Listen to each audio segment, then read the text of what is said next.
वस्सलाम अला मन ला नबी अबाद अम्मा बाद। नाज़रीन किराम, रमज़ान मुबारक की आमद है। इस मौका पर अगर कोई शख्स रमज़ान के दुखूल से पहले और उसकी आमद से पहले एक दो दिन पहले रोज़ा रखना शुरू कर दे तो इस्लाम में इसकी ममानियत है।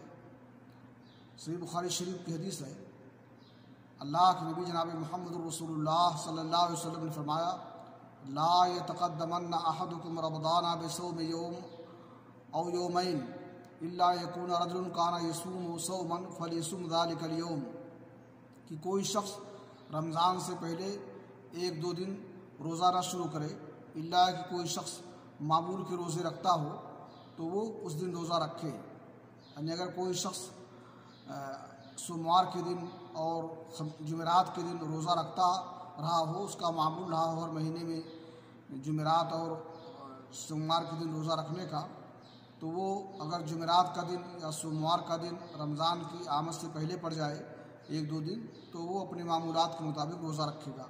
या अगर कोई शख्स इत्तफाक़िया नज़र मान ले तो उस नज़र को भी वो पूरा करते हुए रोज़ा रखेगा। या कोई औरत है, उसके ज़िम्मा बाकी है रोज़ा रखना हैज़ व निफास की वजह से और किसी वजह से नहीं रख सकी वो, तो एक दिन पहले वो रोज़ा रख सकती है, उसको पूरा कर सकती है। वरना आम नफली रोज़ा रमज़ान की आमद से पहले रखना ये सही और दुरुस्त नहीं है।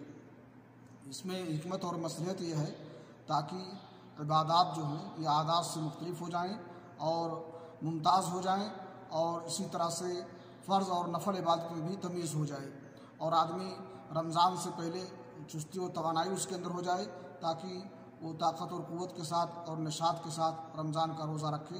अल्लाह रब्बुल आलमीन से दुआ है कि अल्लाह ताला हमें तौफ़ीक़ बख्शे कि हम रमज़ान का इस्तक़बाल करें तौबा इस्तग़फ़ार से और उसकी आमद पर पूरे रमज़ान का रोज़ा रखें।